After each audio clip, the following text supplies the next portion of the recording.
Episode 5 is dedicated to the women of the Cervelo test team, who for the past 2 years have been the #1 ranked team in the world.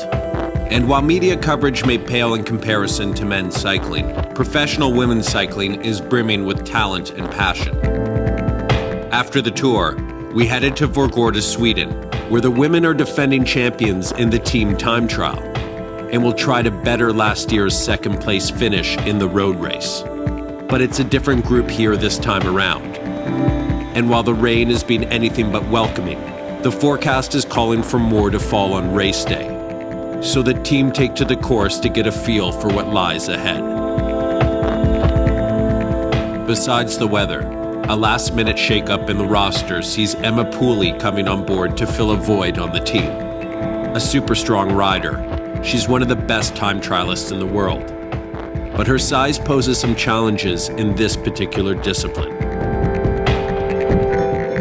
I think the strongest has not to be behind Emma, because then you have the most efficiency. If the strongest behind Emma at this waist, she lost already a lot of energy. It's a pain in the backside, basically, because that's why I wouldn't like. I like time trialing, and it's one of my strengths probably, but I'm not good in a team time trial because whoever's behind me is screwed, basically. They don't get any drop. So, yeah, that's why I wouldn't have been on the team normally, I think. Yeah, I think Emma is a really strong time trialist, so her strengths we can use her, but if you look, yeah, the one behind her has to do a double lead, because behind her you have a lead and then you have to come in the front as well. And you can win a team time trial without having the strongest time trialist in the race. You win it by riding well as a team and not by having, yeah, you have to have strong riders, but... Yeah, you can win it on technical parts, I think. Just by riding well, yeah. Even though the team has practiced together, high winds and wet roads make for treacherous conditions, something that's on everybody's mind. Yeah, the weather. Sometimes for some of the girls it's a problem. Technically, in the corners, at the end of the last 10K in this time trial is very technical, a lot of corners, you know, and small roads. So that makes it more difficult. Our starting time will be 18:54, so the time gaps between the teams are 3 minutes. There's only one thing in this course that makes it a little bit different for every team, also for our team. There's this part in the village here, you know. We have here a small bridge. If the one who is in the lead there is not going full speed, normal speed, because if you lose maybe 10 meters, it's easy to chase it back. Because from here to the finish line is still 10K. There's a lot to go. And if we have problems, you never know, there can be someone with a flat, then we are only with 4 riders. And then if someone has problems at that hill, then we have 3 riders and we have to finish with 4. We trained so many times in team time trial. Technically they are so good, but still they have the doubts, you know, and that some of them are scared because of the technical part, I can understand. I really can understand. That some of them are scared for being dropped or doing something wrong, I cannot understand. They are so good, I tell them so many times they are good. We did a training yesterday, but you can see in a meeting, there's still questions and questions, and if. There are thousands ifs, of course. Just as expected, the wind and rain hasn't let up.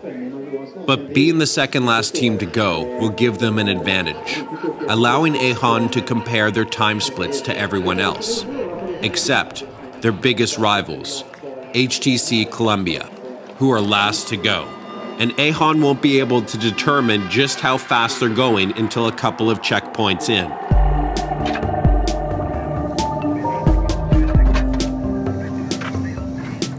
Okay, girls, good luck. Okay, yeah, it's a very good speed like this. It looks very, very good. 10 kilometers in, and the girls are setting a blistering pace.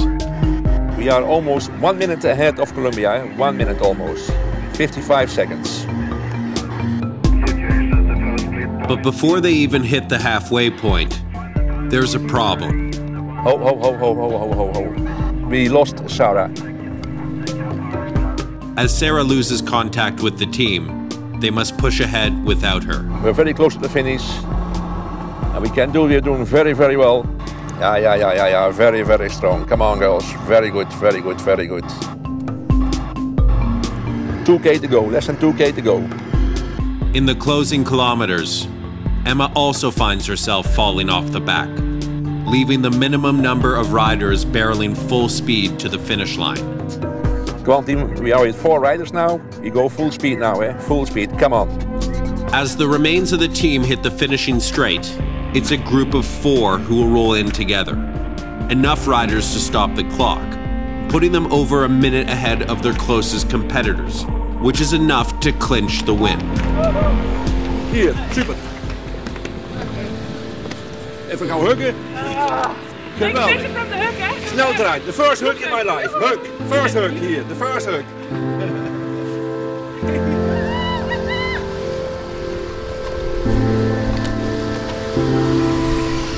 We won! Really? Yeah!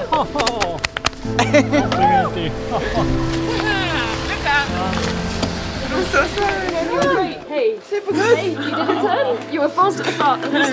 No, it was good. Really. Yeah, I can imagine that she feels bad because, yeah, you want to be part of the winning team, but I think it's not necessary to be sad because she did a really good job in the beginning of the race, yeah. And if you give too much in the beginning, yeah, you pay for it. She helped us good through the beginning, so she's also part of the winning team, so I think she can be happy too. Yeah, it feels bad for me. I thought I'm not in a good shape or like this, but I think it can happen, and it's human, and yeah, I think I will forget it and not forget it, but I'm looking forward and know that I'm in a good shape, and so I don't think about it or make no worry about it. And the winners of the team time trial in VÅRGÅRDA, the Open du Suède, Cervelo BTP.